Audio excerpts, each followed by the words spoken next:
삶으로 열어가는 아름다운 신앙 간증 오직 주만이의 김명인입니다.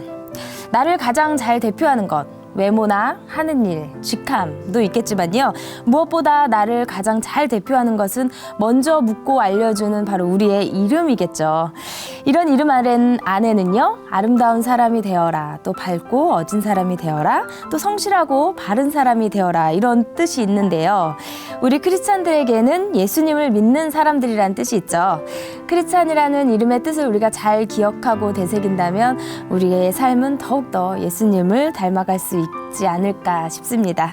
크리스찬의 이름으로 아름다운 믿음으로 살아가는 우리 이웃들을 만나는 시간입니다. 삶으로 열어가는 아름다운 신앙 간증 프로그램 오직 주만이. 오늘도 멋진 간증들과 함께 하는데요. 먼저 이 자리에 함께 해주신 분들부터 소개해 드릴게요. 춘천 한마음교회 성도님들입니다. 반갑습니다.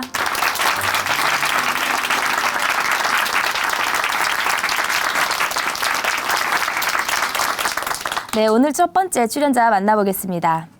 이분은요, 어려서 아버지가 돌아가신 후 어머니가 일을 나가시고 이분이 집안일을 도맡아서 했다고 합니다. 힘든 집안일 끝에 위로가 됐던 것은요, 바로 만화책이었다고 해요. 그런데도 여전히 외롭고 쓸쓸한 삶에 만족이 되진 않았다고 합니다. 커서는요, 그래서 교회도 열심히 다니고 또 좋은 사람을 만나서 결혼까지 했는데요. 하지만 세상은 기대만큼 쉽지 않았다고 해요.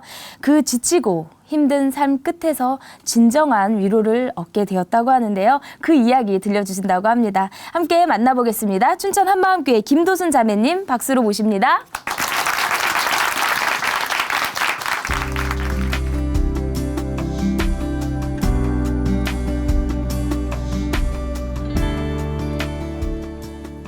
안녕하세요. 전 춘천 한마음교회 김도순입니다. 평생 세상 일에 치여 살면서 마음 둘 곳이 없어 이낙저낙 찾아 방황하다 부활하신 예수님을 만나 영원히 변치 않는 낙을 찾은 제 이야기를 나누고자 합니다. 저는 일남 이녀 중 둘째로 태어났어요. 아버지는 경찰이셨고 엄마는 살림만 하셨어요. 두 분이 워낙 사이가 좋아 늘 행복하고 좋은 기억만 남아있습니다. 그런데 제가 7살이 되고 엄마 뱃속에는 여동생이 자라고 있던 해 갑자기 아버지께서 돌아가셨습니다.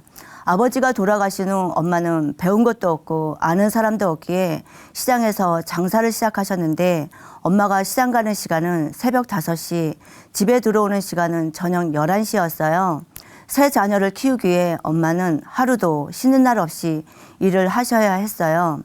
엄마가 일을 하시니 초등학교 때부터 밥, 설거지, 빨래 등 집안 살림은 전부 제가 해야 할 일이 되었습니다. 초등학교 졸업 후 엄마가 중학교 교복 사려면 돈이 필요하니 저보고 미신공장 보조를 하라고 하셨어요. 공부하라는 말씀에만 불순종했지 엄마의 모든 말씀에 순종했기에 저는 미신공장도 다니기도 했습니다. 힘든 집안일을 하면서 저의 유일한 즐거움은 만화방 가서 만화를 보는 거였어요. 만화를 보고 있으면 내가 해야 할 일도 어려운 집안일도 잊어버리고 그 안에서 재미가 너무 좋아 푹 빠졌어요. 그런데 어느 날 만화방 아줌마가 저희 집에 오셔서 다짜고짜 제 따귀를 때리는 거예요. 저보고 돈 훔쳐갔다고 하면서요. 저는 전혀 모르는 일인데 처음으로 어른한테 맞아서 너무 충격이 컸지만 엄마가 알면 힘들어할까 봐 말도 못하고 혼자 울다 잤습니다. 그 뒤로 저의 관심은 만화에서 책으로 바뀌었어요.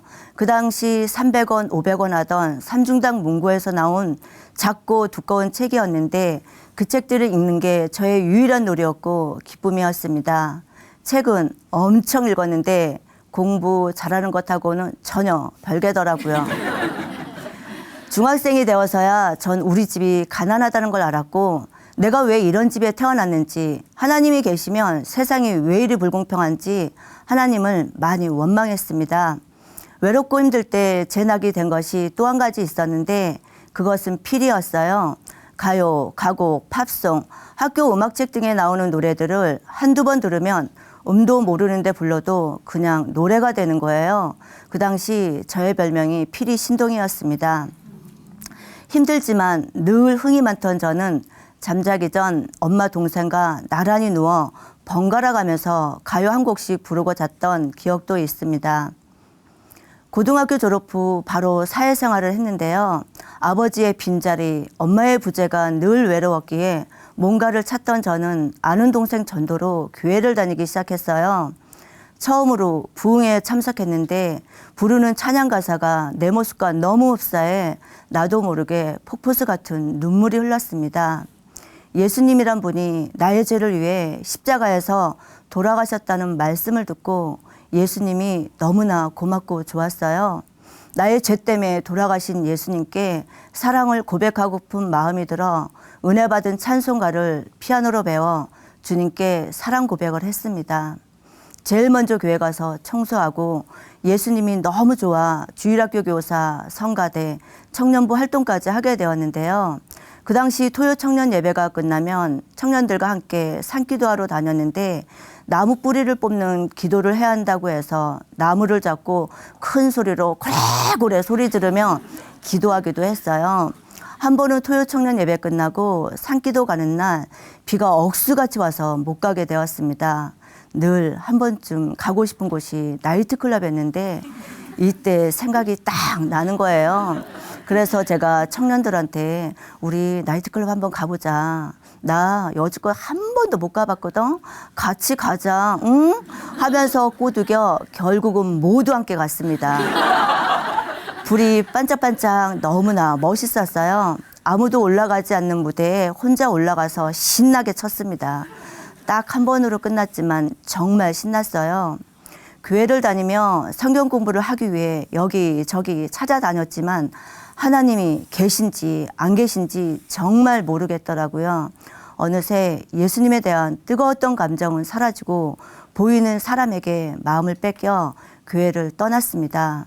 그리고 내 마음대로 살면서 내 마음을 채워주고 내가 의지할 사람을 찾아다녔습니다.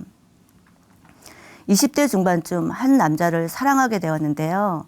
사랑을 하니 정말 세상이 너무나 아름다웠고 세상 낙 중에 최고였어요. 내가 영원히 마음 줄 사람을 만났다는 생각에 너무나 기뻤습니다. 똑똑하고 많이 배웠고 다정다감한 이 사람만 내 옆에 있으면 난 내가 꿈꾸는 결혼 생활을 하면서 최고로 행복할 거라 생각했어요. 그러나 그 사람이 운영하던 회사는 부도를 맞게 됐고 빚더미에 앉게 되었습니다.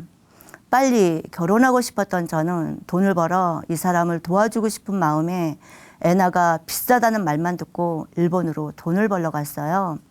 우린 3년 후 다시 만나 결혼하기로 약속했고 전 사랑에 미쳐 현해탄을 건너갔습니다. 일본으로 건너간 저는 사우나에서 청소를 하게 되었는데요. 부모, 형제 떠나 말도 안 통하는 일본까지 와서 왜 이런 고생을 해야 하는지 가끔은 저녁 노을을 보며 울곤 했어요. 그러나 그 사람에게 매일매일 하루하루 일과를 편지를 쓰는 낙이 있으므로 견딜만 했습니다. 그리고 일본에서도 교회를 다녔어요. 하나님, 제가 대체 무슨 죄를 지었는데 이 먼 곳까지 와서 이 고생을 해야 하나요? 하나님께 하소연도 하고 원망도 하고 내 신세한탄을 하면서 주님 앞에 울고 또 울었어요. 일본에 간 지 3개월 후 이 사람의 배신으로 헤어지게 되었는데요.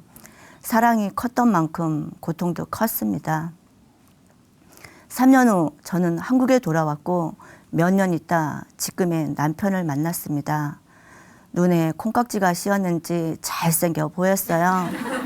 손도 예뻐, 잘생겼어, 성격도 좋아. 이런 남편과 2달 교제 후 곧바로 결혼하게 되었습니다. 이로써 지금까지 내 모든 고생은 끝날 거라 생각했고 전 결혼에 대한 꿈에 부풀었어요. 그러나 결혼 얼마 후 저의 꿈은 산산조각이 났습니다. 결혼하면 여자는 집에서 살림만 하면 되는 줄 알았어요. 레이스 달린 예쁜 앞치마를 입고 화병에 꽃을 꽂고 남편 퇴근을 기다리면서 살 줄 알았거든요. 그러나 그건 환상이었죠. 남편은 술에 취해 새벽에 들어오는 일들이 많았고 생활비는 주지 않으니 삶이 말이 아니었습니다. 그 당시 저를 아는 사람들은 다 이혼을 하라고 했지만 엄마 마음고생 하실까 봐 꾹 참고 살았습니다. 이렇게 살다가는 내가 죽을 것 같아 전 다시 일을 찾아 나섰고 네일 아트를 배웠습니다. 배우자마자 운이 좋게 취직이 되었어요. 밤새워 일하고 새벽에 들어오는 일이라 몸은 힘들었지만 남편과 싸울 일이 적어지니 숨을 쉴 수 있었어요. 그런데 얼마 후 친정엄마가 뇌출혈로 쓰러지셔서 친정집에 들어가 살게 되었습니다. 오빠가 있었지만 결혼하지 않았기에 같이 살았어요. 친정오빠의 술과 남편의 무능력에 늘 마음이 힘들었습니다. 힘든 제 마음을 달래고자 저는 술을 마시기 시작했고 술 친구와 어울렸어요. 주량은 소주 2~3병 정도였는데 술을 마시면 기분이 좋아져 세상이 견딜만 했습니다. 술을 먹어도 전 전혀 티를 내지 않고 먹었기에 식구들은 제가 술을 먹는지 전혀 몰랐어요. 술을 먹다가 질리면 친구와 들로, 산으로 여행을 다니는 게 당시 저의 유일한 낙이었습니다. 그런데 몇 년 후 다시 엄마가 당뇨로 한쪽 다리를 절단하고 자리에 누우셨어요. 일 끝나고 집에 와서 엄마 용변 처리하고 식사 드리고 나면 친정오빠가 술에 취해서 왔고 조금 쉬었다 하면 남편이 술을 먹고 왔어요. 차라리 죽는 게 낫겠다 싶은 고난의 시간이었습니다. 엄마가 자리에 누우시니 술도 여행도 못하게 되자 전 또 제 마음을 달래줄 다른 낙을 찾아야 했어요. 어느 날 컴퓨터를 하면서부터 고스톱이란 게임이 있다는 걸 알게 되었고 게임은 점점 재미가 더해져 새벽 3시, 4시까지 하는 일들이 자주 있었어요. 몸이 피곤하니 안 해야지 마음을 굳게 먹어도 또다시 컴퓨터 앞에 앉아 게임을 하고 있었습니다. 게임하는 동안은 현실 세계를 잊을 수 있어서 좋았습니다. 그러던 어느 날 일하는 곳에서 손님 한 분하고 이런저런 얘기하는데 손님이 저한테 언니는 예수님을 아직 못 만났네요 라고 하는 거예요. 무슨 소리야. 난 예수님 믿은 지 20년이 넘었고 방언도 하고 하나님 음성도 직접 들었는데 하며 반문했어요. 그런데 손님이 가고 그 말이 떠나지 않으면서 계속 고민이 되었습니다. 그렇지, 내가 예수님을 만난 적이 없지. 만났으면 일이 안 살지. 이런 생각이 계속 들었어요. 한 달 후 이 손님이 다시 왔습니다. 그럼 나 예수님에 대해 알고픈데 말씀 가르쳐 줄 수 있어요? 라고 했더니 한 언니의 전화번호를 주었어요. 내가 있는 가게로 와줄 수 있냐고 했더니 흔쾌히 승낙을 해서 그 다음 날부터 가게로 와서 복음을 듣게 되었습니다. 언니와 말씀을 갖고 교제하는데 저의 실상이 보이기 시작했어요. 전 예수님을 막연하게 하나님 아들 정도로만 알고 있었지 정말 예수님이 누구신지 그분을 믿는 게 대체 뭔지 전혀 몰랐던 거였어요. 로마서 1장 하나님을 마음에 두기 싫어하는 사람들이 짓는 죄들을 통해 저의 실상을 보게 되었어요. 하나님을 버린 나를 위해서 예수님을 보내주셨는데 이분을 믿지 않는 것이 죄라는 것, 또한 반드시 회개하고 복음을 믿어야 한다는 것, 모든 사람이 믿을 수 있도록 부활이란 증거를 주고 가셨다는 말씀을 하고 언니는 갔는데 한참 후 성령님이 저를 깨우쳐 주셨습니다. 평생 일만 하면서 살아온 제 인생이 왜 이리도 힘든지 알게 하셨어요. 내가 내 인생의 주인되어 내 마음대로 선택한 것이 어떤 것인지 하나하나 생각나게 하셨어요. 다른 어느 누구 탓도 아니고 내가 내 인생의 주인되어 내 마음대로 살아온 결과물들이었습니다. 몇 시간의 회개의 눈물과 함께 이상하게도 마음에는 기쁨이 넘쳐났습니다. 그동안 교회를 다녔지만 왜 예수님을 정확하게 확실하게 못 믿었는지 알게 되었어요. 체험, 환상, 방언, 기도응답으로 전 신앙생활을 했기에 삶에 어려운 일이 있거나 힘든 일이 닥치면 곧바로 예수님을 버리고 세상에서 배운 가치관대로 살았다는 것을 알게 되었습니다. 예수님이 하나님이란 사실도 전혀 몰랐고 부활의 증거를 통해 믿는다는 것 또한 전혀 알지도 듣지도 못했어요. 십자가에서 돌아가신 예수님만 알았기에 늘 내 마음은 흔들리는 갈대였음을 알게 되었습니다. 그런데 모든 사람이 보고 믿을 수 있는 증거, 하나님이 주신 방법대로 믿는 거였어요. 부활, 어느 누구도 흉내낼 수 없는 부활, 성경대로 예언대로 부활하신 이 표적을 보고 믿기에 이젠 절대 흔들림 없이 예수님을 믿을 수 있어서 너무나 기뻤습니다. 아버지, 나를 위해 죽으시고 부활하신 예수님을 믿지 않았습니다. 회개합니다. 다시는 제가 주인되어 제 인생을 좌지우지하지 않겠습니다. 예수님을 제 주인으로 모십니다. 그리고 그날 이후 술이 끊어졌어요. 그냥 자연스럽게요. 예수님을 믿고 너무 기뻐서 언니와 함께 교회를 다니기 시작했는데요. 토요일 저녁부터 찬양 예배가 있어 제가 하던 일을 놓고 토요 찬양 예배와 주일 예배를 드리러 갔어요. 그렇게 교회를 다니면서 한 달 후 수입을 계산해 보니 3분의 1이 마이너스였어요. 왜냐하면 제가 하는 일의 특성상 손님이 거의 토요일과 주일에 오시거든요. 마이너스를 본 순간 드는 생각은 꼭 이렇게 교회를 다녀야 하나? 그럼 난 계속 마이너스 되는데 갑자기 짜증이 확 났어요. 이런 마음으로 토요 찬양 예배를 드리고 기도하는데 주님이 제 안에서 말씀하시는 거예요. 너희도 가려느냐? 너희도 가려느냐? 대체 이게 무슨 말인지 내가 계속 못 알아들으니 제가 알아들을 때까지 이 한 말씀만을 가지고 계속 말씀하셨어요. 너희도 가려느냐? 세상에서 사는 나를 계속 지켜보셨고 악인의 길에서 건져내셨지만 또다시 돈 때문에 주님을 배신하려는 나를 향한 주님의 말씀이셨습니다. 아버지가 교회를 사랑함을 알겠습니다. 제가 거지가 되어도 빈털터리가 되어도 주님이 사랑하는 교회 절대 떠나지 않겠습니다. 이날 이후 전 수입에 상관없이 예배가 저의 삶의 가장 우선순위가 되었습니다. 그러던 어느 날 목사님께서 전 교인 미디어 금식을 선포하셨습니다. 가슴이 철렁했어요. 그때 저의 유일한 낙은 텔레비전 보는 거였거든요. 예수님 믿어서 술 끊었어, 게임 끊었어.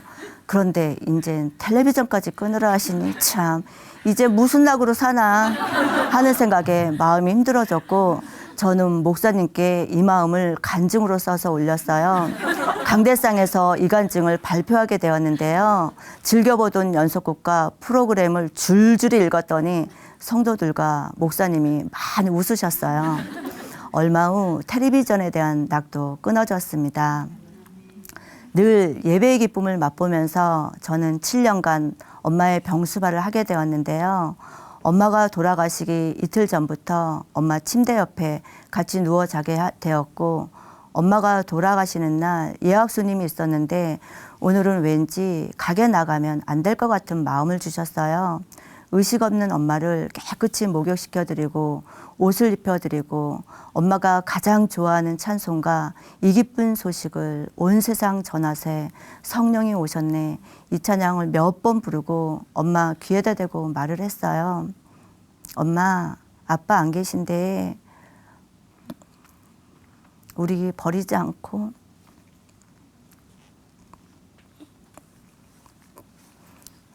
끝까지 키워줘서 너무 고마워. 엄마는 제 말을 듣자마자 주무시듯이 천국에 가셨습니다. 엄마를 통해 하나님은 믿는 우리들을 정말 눈동자같이 돌보시고 우리들의 머리카락도 다 세신다는 말씀이 실제임을 경험하게 되었습니다. 그리고 제가 매일 일하는 곳에서 예수님 자랑을 합니다. 그랬더니 복음에 관심 있는 두 사람을 만나게 해주셔서 일터에서 같이 예배를 드리기도 했고요. 먼 거리에 있는 손님집에 찾아가 복음을 전하기도 했어요. 늘 오시는 단골 손님에게는 지속적으로 복음을 전했더니 예수님을 주인으로 영접하는 분도 계셨어요. 손님 중 엄마가 입원해 계시다고 해서 그곳에도 찾아가 복음을 전했더니 기쁘게 영접도 하셨어요. 손님 없으면 말씀 보고 기도하고 찬양하고 술, 게임, 텔레비전을 낙으로 살던 제가 어떻게 이렇게 변했는지 참 신기할 따름입니다. 문득문득 길을 가다 생각해요. 어떻게 내가 예수님을 만났지? 죽음이 끝이 아니고 영원한 나라가 있다는 게 너무나 살맛이 나요. 아버지가 있는 친구들이 늘 부러웠어요. 잘난 오빠가 있는 친구들도 부러웠어요. 남편 잘 만나 근사하게 사는 친구들도 늘 부러웠어요. 그러나 부활하신 예수님을 만나고 나서는 고난이 내게 유익이란 말씀에 아멘이 됩니다. 삶이 어려운 만큼 힘든 만큼 더 큰 위로와 더 큰 기쁨을 주시는 주님임을 이젠 알기에 어느 누구도 부럽지 않아요. 평생 마음 둘 곳이 없어 늘 여기저기 기웃기웃거리며 살았던 인생, 이젠 부활의 주님을 만나 영원한 낙을 누리게 되었습니다. 최고의 낙을 누리는 삶으로 인도하신 하나님께 모든 영광을 돌려드립니다. 감사합니다.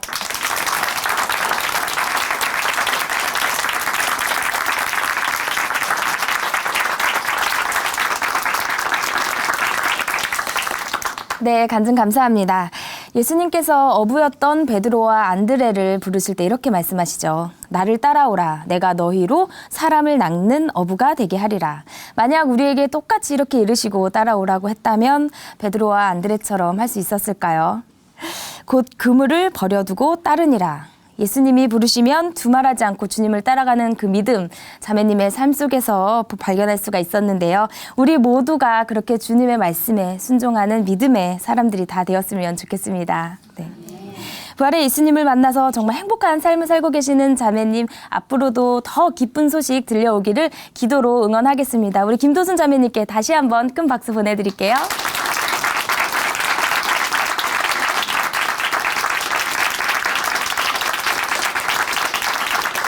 아름다운 믿음의 고백으로 하나님의 은혜를 나누는 오직 주만이, 오늘 두 번째 출연자 만나보겠습니다. 길치. 네, 길에 대한 이해가 부족해서 목적지에 도달하지 못하고 이리저리 방황하는 길을 헤매는 사람을 말하죠. 이번에 나오실 분이 바로 이런 길치입니다. 평소에 길을 잘 못 찾아서요. 이 내비게이션의 발견에 엄청 기뻐하셨다고 하는데요. 그런데요, 이렇게 내비게이션이 가르쳐주는 길로 이렇게 잘 안내를 받아서 목적지를 잘 도착했지만요. 진정한 삶의 목적과 방향에는 찾지 못하고 오랫동안 헤매게 되었다고 합니다. 그런 이분이요, 드디어 구원의 내비게이션을 찾게 되었다고 하는데요. 어떤 이야기인지 춘천 한마음교회 고종호 형제님 박수로 모셔봅니다.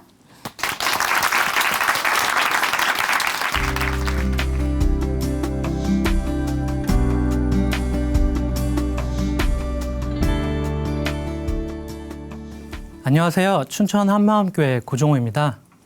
전 방향 감각이 없는 길치예요. 같은 곳을 갈 때도 이 길이 맞나 저 길이 맞나 자주 헷갈리곤 합니다. 그런데 영적으로는 더 심각한 길치였어요. 확실한 길을 가고 싶은데 어떻게, 어디로 가야 할지 도무지 몰라 엄청 헤맸는데요. 그러다 부활하신 예수님을 만나 제자들과 같이 확실한 믿음의 길을 가게 된 간증을 나누고자 합니다. 전 어렸을 때부터 길을 잘 헤맸어요. 초등학교 때 복잡한 골목에 사는 친구 집을 자주 놀러 가곤 했는데요. 5번, 10번을 가도 계속 길을 못 찾고 헤매니까 매번 친구가 절 데리러 나와야 했습니다. 또 5분이면 갈 곳을 1시간도 넘게 헤매다가 결국 못 찾고 돌아온 적도 많아요. 운전할 때도 마찬가지인데요. 기본적인 동서남북 방향 감각이 없으니까 목적지와는 전혀 다른 방향으로 가고 있는 경우는 너무나 평범한 일이었고, 하염없이 같은 곳을 맴돌고 있는 제 자신을 보며 절망할 때가 한두 번이 아니었습니다. 한 번은 외국에서 돌아오시는 부모님을 모시러 인천공항을 가야 했는데요. 그날따라 늘 가던 길 말고 새로운 길로 가보고 싶더라고요. 해서는 안 될 짓을 한 거예요. 좀 헤맬 것을 예상하고 넉넉하게 시간을 두고 나섰는데 같은 다리 하나를 몇 번씩이나 건너갔다 건너왔다를 반복하다가 결국 전에 다니던 길로 다시 되돌아가 시간에 늦어버린 일도 있습니다. 이런 제가 세상에서 제일 존경하고 고마워하는 사람 중에 하나가 내비게이션 개발자예요. 내비게이션 없이 가야 하는 낯선 길은 절대 운전대를 잡지 않습니다. 사실 사람들이 저에게 맡기지도 않고요. 이렇게 길치로 사는 것도 힘든데 전 구원의 길을 찾기 위해서도 무지하게 헤맸어요. 제가 제대로 교회를 접하게 된 건 회사를 이직하는 시기에 누나가 있는 미국에 잠시 놀러 갔을 때였어요. 신앙생활을 열심히 하던 누나와 매형 때문에 제 의지와는 상관없이 교회를 다녀야만 했고 천국, 지옥, 죄, 회개 등 이런저런 말들을 듣게 되었습니다. 생소하고 거슬리기도 했지만 자꾸 듣다 보니 아주 무시할 수 있는 것이 아니란 생각이 들었어요. 그래서 한국에 돌아와 맘먹고 교회를 다니기 시작했습니다.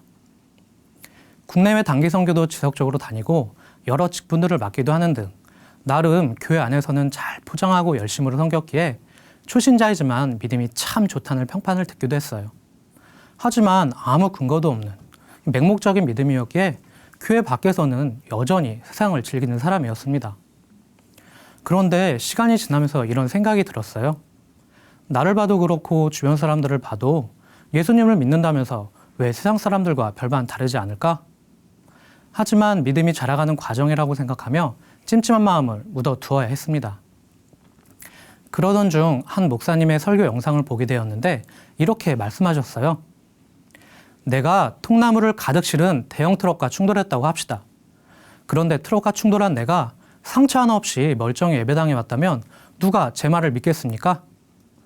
그렇다면 예수님을 영접하고도 여전히 별다른 충격이나 변화 없이 사는 게 가능할까요? 트럭이 큽니까? 하나님이 큽니까? 이 말씀이 저에게 충격이었어요. 예수님을 만난다는 게 얼마나 분명한 사건인지 너무나 공감이 되더라고요. 그런데 충격은커녕 아무 변화 없이 사는 제 자신을 보니 결국 그동안 애써 외면했던 문제. 난 정말 예수님을 믿고 있나? 내가 정말 구원을 받았나 하는 본질적인 물음 앞에 진지하게 설 수밖에 없었습니다. 성경에서 말하는 구원의 길을 알지 못했던 저는 구원의 확신과 참 믿음을 느낌과 감정, 체험을 통해 얻고자 하는 어긋난 길을 가게 되었어요. 기도가 깊어지고 성령 체험에 도움이 된다는 방언을 받기 위해 할렐루야, 코카콜라 이런 단어들을 몇 시간씩 반복해서 외쳐보기도 하고 여러 집회들을 찾아다니기도 했습니다. 한 번은 안수기도로 치유의 기적이 일어나기도 하는 유명한 성령 집회를 가게 됐는데 살짝 손만 대도 사람들이 뒤로 막 넘어가는 게 완전 신세계였어요. 저 정도면 구원의 확신을 하고도 남겠다 싶어 엄청 기대를 하고 앞으로 나갔어요. 그런데 쓰러지기는커녕 손을 대고 지나간지도 모르고 서 있다가 그만 들어가라는 말에 뻘쭘하게 자리로 돌아와야 했습니다. 그래도 한 번에 되겠나 싶어 다시 찾게 됐는데 그날따라 예배가 너무 뜨겁고 마음이 막 요동치는 게 뭔가 심상치가 않았어요. 눈을 감고 성령님의 임재를 구하며 간절히 기도했어요. 그런데 갑자기 제 얼굴을 뭔가가 건드리는 느낌이 들면서 소름이 쫙 돋는 거예요. 성령님이 오셨구나. 이제야 만나주시는구나 하면서 너무나 마음이 감격이 되고 어찌나 주님의 은혜가 느껴지는지 한참을 펑펑 울면서 성령님의 임재에 흠뻑 젖어 있었어요. 그러다 눈을 딱 떴는데 눈앞에 뭐가 왔다 갔다 하는 거예요. 알고 보니 옆에 있던 한 자매님이 기도를 하며 손을 이리저리 흔들 때마다 그 늘어진 옷소매가 제 얼굴을 건드렸던 거예요. 그걸 성령님의 터치라고 생각하고 감격하며 눈물을 쏟고 있었으니 민망한 건 둘째치고 내가 지금 뭐 하고 있나 싶더라고요. 이렇게 정신없이 방황하고 있을 때 막연하게만 알고 있던 십자가에 대해 구체적으로 알게 되는 일이 일어났어요. 예수님이 십자가에서 죽으신 것은 내가 죽은 거구나. 이것이 깨달아지며 감격하는 일이 생긴 거예요. 저를 대신하여 물과 피를 쏟으신 예수님께 너무나 감사하고 죄송한 마음, 빚진 마음이 들었습니다. 이제 내 삶은 더 이상 내 것이 아닙니다. 나는 죽고 없습니다. 오직 예수님을 위해 살겠습니다. 이런 생각으로 내 삶의 모든 걸 드리겠다는 결단을 했고 신앙훈련을 받기 위해 회사를 그만두기도 했습니다. 정말 열심을 내어 신앙훈련을 받았어요. 하지만 얼마 안가 그 은혜와 감격, 결단은 다 사라지고 내가 죽고 예수님이 사는 삶은 도저히 살아낼 수가 없었습니다. 무엇보다 저를 힘들게 했던 건 끊임없이 나오는 죄 앞에 속수무책으로 넘어진 현실이었어요. 구원을 받은 자는 절대 생각으로도 죄를 지어서는 안 된다고 생각했거든요. 그러니 하나하나의 죄들이 나올 때마다 구원의 확신이 흔들렸어요. 예를 들어 잠시 TV를 본다든지 조금 비싼 물건을 산다든지 하는 것들 하나하나가 구원을 흔드는 걸림이 되었어요. 또 길을 가다 짧은 치마를 입은 예쁜 여자들을 볼 때면 죄된 생각을 품게 될까 봐 안경을 벗고 다니기도 했습니다. 끝이 보이지 않는, 승산이 없어 보이는 죄와의 싸움을 언제까지 해야 하는지, 또 어디까지 회개해야 하는지 너무 힘이 들었어요. 살아내야 하는 삶과 살고 있는 삶의 간격은 갈수록 커져만 갔습니다. 제 삶은 자유함과 기쁨을 전혀 찾아볼 수 없는 눌림 그 자체였어요. 단순히 길을 헤매는 건 몸이 좀 불편하고 피곤할 뿐이었지만 이 믿음의 길은 영원한 생명, 천국과 지옥을 가르는 문제였기에 대충 지나칠 수가 없는 거예요. 하도 답답하니까 차라리 큰 사고나 어려움이 생겨서라도 구원을 확인시켜 주시기를 구하기도 했어요.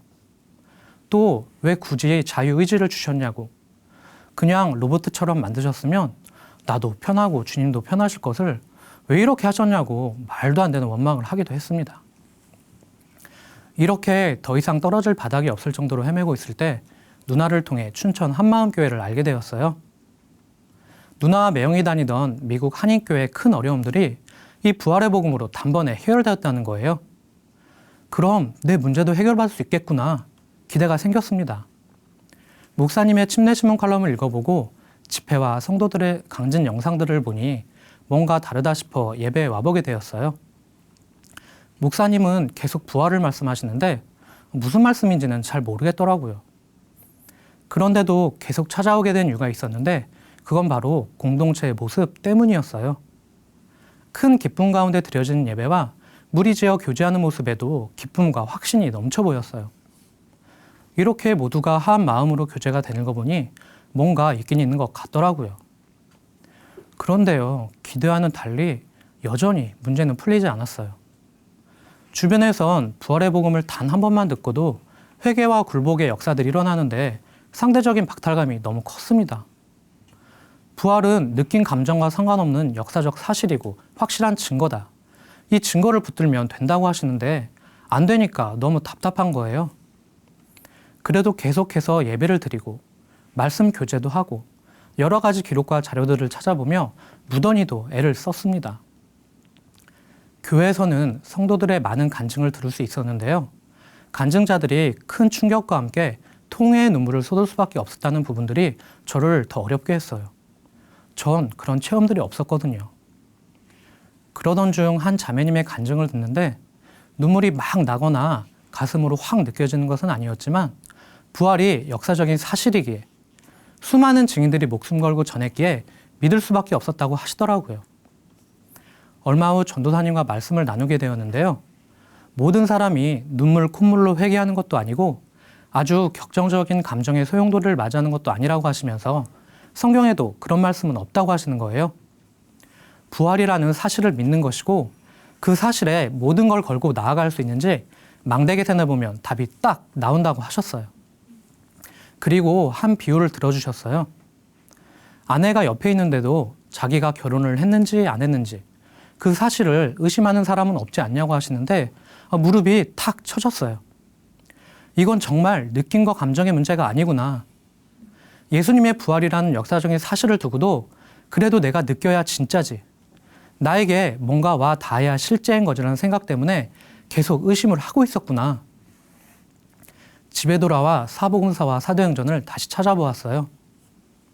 예수님의 제자들이 순교할 만큼 확고한 믿음을 가지게 된 것은 어떤 느낌이나 감정, 신비한 체험이나 은사를 경험해서가 아니었습니다.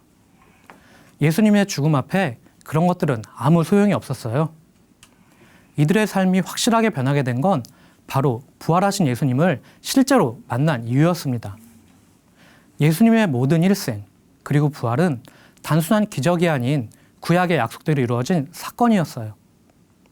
저의 시선이 제자들과 하나가 되어버렸습니다.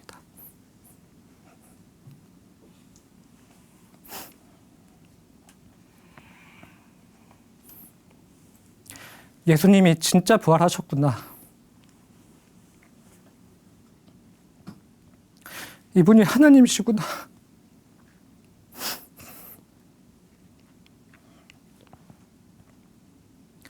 성경대로 이 땅에 오셔서 내 죄를 위해 십자가에서 죽으시고 성경대로 부활하셔서 하나님의 아들로 확증되신 예수님 앞에 서게 되었어요. 자기가 주인 되어 하나님이신 예수님을 알아보지 못하고 죽였던 이스라엘 백성들처럼 사도행전 2장의 회개와 굴복이 동일하게 저에게 임했습니다. 내 주인이 되어주시기 위해 누구나 쉽게 찾아올 수 있도록 부활의 증거를 보여주셨는데도 내가 원하는 방법, 내가 가고 싶은 길을 찾아 헤매던 제가 바로 예수님을 믿지 않던 자였어요. 하나님의 방법은 성경대로 부활을 통해 믿는 것이었는데 전 그렇게 믿지 않았기 때문에 방황하며 헤맸던 거예요. 교회를 다니지 않았던 어린 시절에도, 누나를 통해 열심히 교회를 다녔을 때에도, 그리고 십자가에서 죽으신 예수님을 위해 내 삶의 모든 걸 드리겠다는 결단을 했을 때에도 동일하게 전 예수님을 믿었던 적이 단 한 번도 없었던 거예요. 아무리 입으로 시인하고 열심을 내었어도 그건 아무 소용이 없었어요. 내가 주인 되어 행했던 내 의였을 뿐이었습니다. 전 예수님을 믿지 않았던 줄을 회개하고 예수님을 나의 주, 나의 하나님으로 마음에 모셨습니다.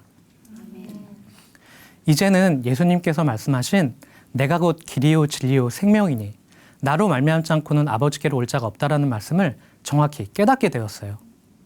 이 땅에서 천국으로 갈 수 있는 유일한 길은 부활하신 예수님이었습니다. 모든 사람이 이분이 전능자임을 알고 따라올 수 있도록 예수님이 부활하신 거예요. 전능자가 이 땅에 오셨다 가신 거예요. 역사 속에 들어오신 하나님, 그 예수님만이 길이요 진리요 생명이었습니다. 내 양은 내 음성을 들으며 나는 저희를 알며 저희는 나를 따르느니라 라는 말씀처럼 내 주인의 음성이 아닌 주변의 소리에 귀를 기울였기 때문에 헤맸던 거예요. 이젠 내 느낌과 감정, 속이고 혼미케하는 세상의 소리들이 아닌 부활의 증거를 통해 전능자의 음성으로 확증된 내 주인의 말씀에만 귀를 기울이고 반응하게 되었습니다.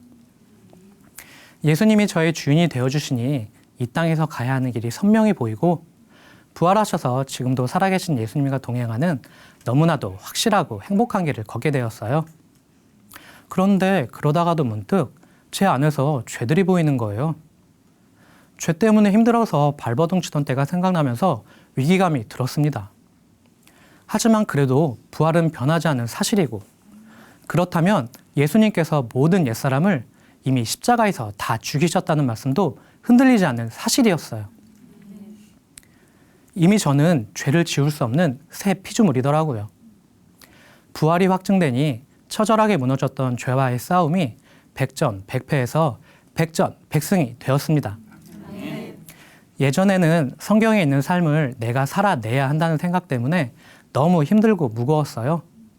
자유하고 기쁜 삶을 살고 싶었습니다. 그런데 알고 보니 예수님과 연합된 저는 이미 다 되어진 존재였어요. 기뻐하려고 애쓰는 자가 아니라 이미 항상 기뻐하는 자였고 진리가 너희를 자유케 하리라 라는 말씀을 누리는 자가 되어 있었습니다. 이제는 하루하루가 너무 기쁘고 자유해요. 제가 영적으로나 육적으로나 길을 너무 많이 헤매던 길치였잖아요. 그런데 부활하신 예수님을 만나고 나니 이젠 제가 오히려 헤매는 영혼들을 구원의 길로 인도하는 내비게이션과 같은 사명을 감당하게 되었어요. 전 인테리어 디자인 설계 일을 하고 있는데요. 사무실에 앉아 밤 늦게까지 작업을 해야 하기 때문에 사람들을 만날 시간이 많지 않아요. 그러다 보니 가끔 외근 중에 타게 되는 택시는 복음을 전할 아주 소중한 기회가 됩니다. 우리 교회 전도지에는 부활하신 예수님을 만나고 삶이 변한 270명의 간증자들의 모습과 사례가 담겨 있어요. 사람은 누구나 문제들을 가지고 있잖아요. 대화를 하다 보면 그분이 어떤 문제를 가지고 있는지가 나오는데요. 그럼 그분과 같은 문제를 해결받은 간증자의 얼굴을 딱 짚어주면서 보실 것을 권해드린답니다. 한 번은 한 업체 직원이 느닷없이 얼마 전부터 다시 신앙생활을 시작했다고 하는 거예요. 그러면서 믿음이 뭔지 잘 모르겠다고, 사람의 마음에 달린 것 같다고 하는 거예요. 부활을 전할 기회가 거주왔는데 놓칠 수가 없었어요. 그래서 그렇게 교회 다니면 절이나 이슬람 사원에 다니는 거랑 무슨 차이가 있겠냐고, 그건 믿음의 대상이 불분명한 거라고, 믿음에 근거가 없기 때문이라고 말해주었더니 교회 선생님처럼 왜 그러시냐면서 당황하시더라고요. 그래서 믿음의 대상은 예수님이시고 그 예수님을 믿을 수 있는 증거가 바로 부활이라고 말씀드렸습니다. 전 복음의 복자도 전하지 못했던 자였어요. 나도 구원의 길을 못 찾고 헤매고 있는데 누군가에게 이 길이 확실한 길이라고 함께 가자고 말할 수가 없었거든요. 하지만 부활하신 예수님께 굴복되어지니 확실하게 복음을 전할 수 있게 되었어요. 또한 나 혼자 하는 것이 아닌 주대심으로 연합된 부활의 증인들, 곧 공동체가 함께하는 것을 알기에 더욱 담대하게 부활하신 예수님을 전하고 있습니다. 저는 저의 삶에서 적당히 지나칠 수 없었던 한 가지, 구원의 길을 확실히 찾게 되었어요. 더 이상 이 길 저 길 헤매이지 않고 곁길로 빠지지도 않아요. 저처럼 갈 곳을 몰라 방황하는 사람이 없도록 부활하신 예수님을 전하는 사명자로 살고 있습니다. 부활만이 전능자 하나님이 이 땅에 오셨다 하신 확실한 증거니까요. 끝없이 헤매며 갈팡질팡하던 삶이 이젠 살아도 주를 위해 살고 죽어도 주를 위해 죽는 확실한 삶이 되었어요. 부활하심으로 구원의 길, 영원의 길을 선명히 보여주신 예수님, 나의 주, 나의 하나님을 찬양합니다. 감사합니다.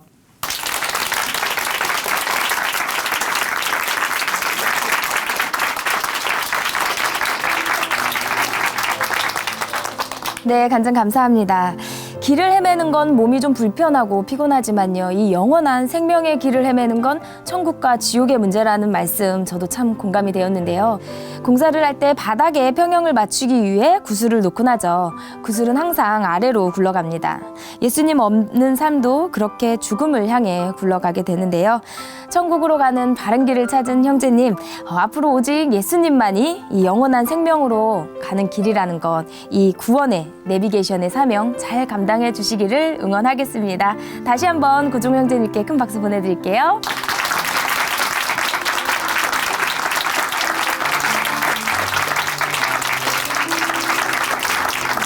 하나님으로 인해 변한 삶의 고백이 있는 간증 프로그램 오직 주만이, 오늘은 여기까지입니다.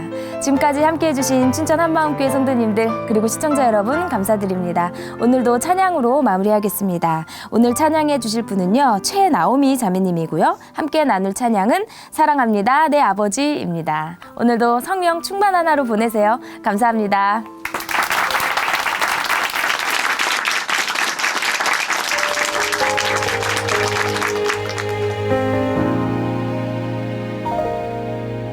주 언제나 날 기다리시네.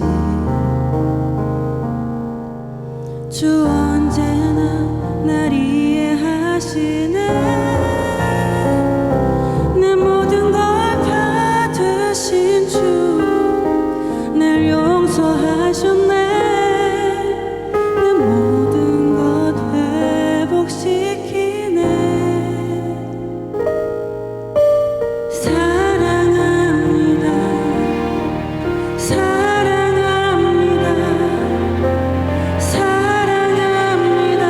내 아버지.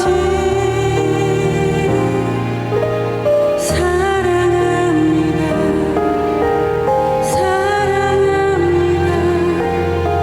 사랑합니다. 내 아버지.